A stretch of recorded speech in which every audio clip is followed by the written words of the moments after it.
In the morning when I rise, in the morning when I rise, in the morning when I rise, give me Jesus.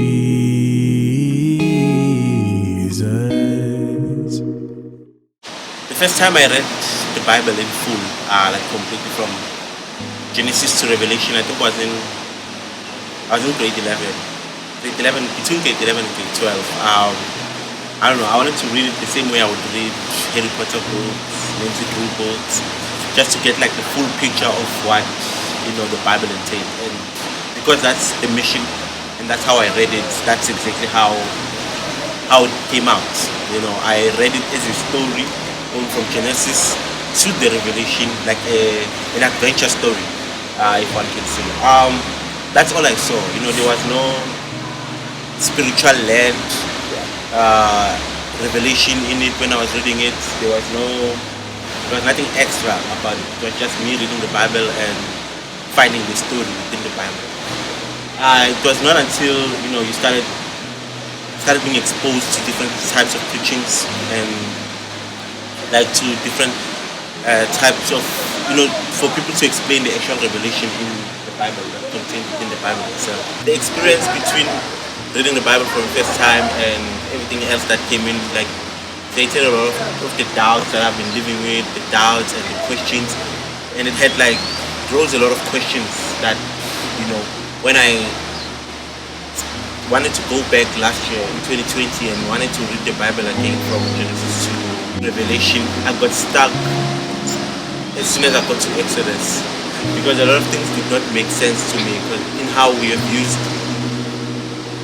the idea of God, the idea of the Bible, the idea of the whole religion, and how you have used it, how people have used it to own other people, how people have used it to have their ideas foreshadow other people's ideas, how it has been used, to dilute people's beliefs, to dilute people's power, and that was seen in, and the idea that God is an absent father, God can't really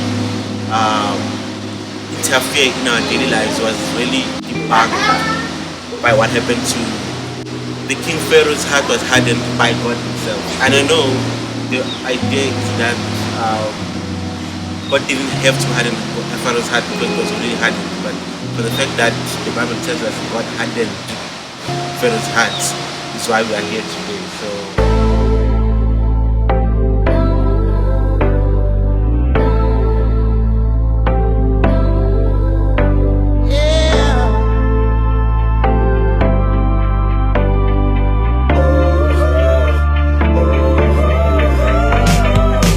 the story of Pharaoh in the Bible is a good example of how God intervenes. I know the best defense against the idea that God hardened Pharaoh's heart was that Pharaoh's heart was already hardened, but that's a cop-out from our side as Christians in trying to defend an all-loving and all-kind God. And we have to look at all aspects of God, and the Old Testament shows us this, how ruthless God can be, how unkind and unloving he can be, and how jealous he can be.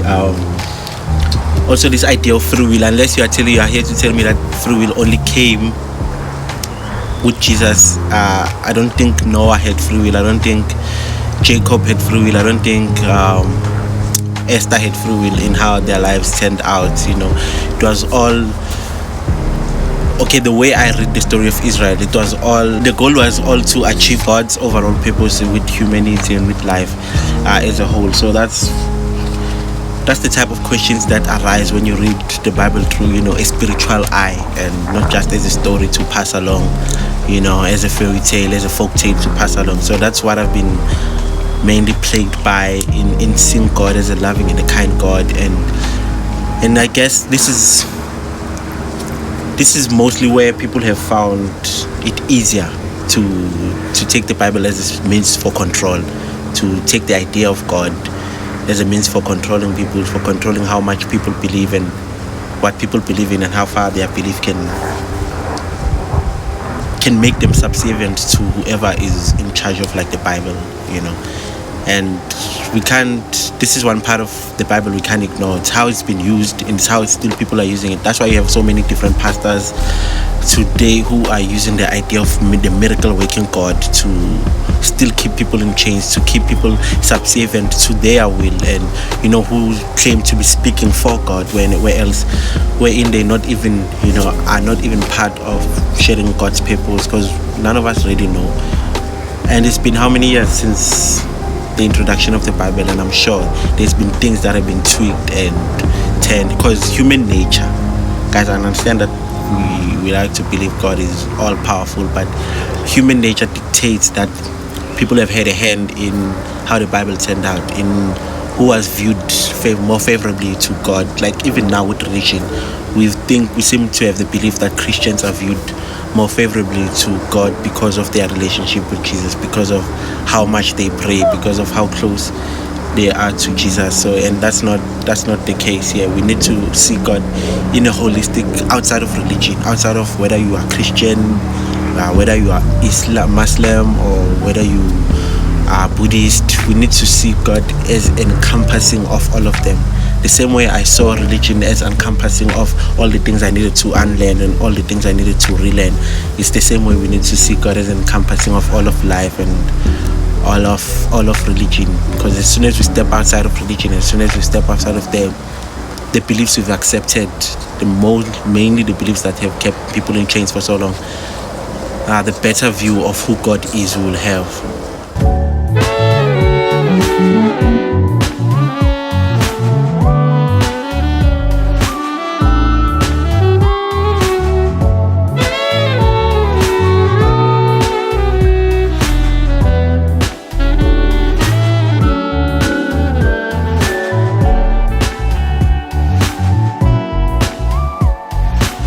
I still believe in creationism.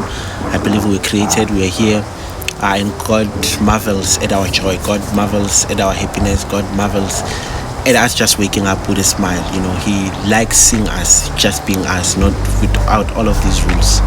And this is not a new age religion either. It's just choosing to believe that God just created us to be, and that's all. All of these extra things that we have added, all these rules that we have to live by, that the same people who preached on actually practice. I don't think those were God made. I don't know. Because as soon as I believe that, then I will have to see myself as a judge over others, and I don't believe that's what I'm here for. I'm not here to be judged over others. If God wants to judge, He can judge because that's His creation, and He knows best more than any of us. So the whole combination of my life can be summed up to one thing. I guess that's what the whole unlearning experience has been about. How my life has been based on a Christian view, how my life has been based on a God view. And I don't know, man, I'm not unlearning any of that. I'm just unlearning how we have used God as a shield for all our mishaps and, you know, all our ill intent in dreaming. So I'm still unlearning, I'm still learning, so I'm gonna find new ways to learn. But also, you know, since I did say that all the combination of my life is on God, I still need to find my anchor point with God. And with that said, here's to more unlearning. Give me Jesus. Give me Jesus.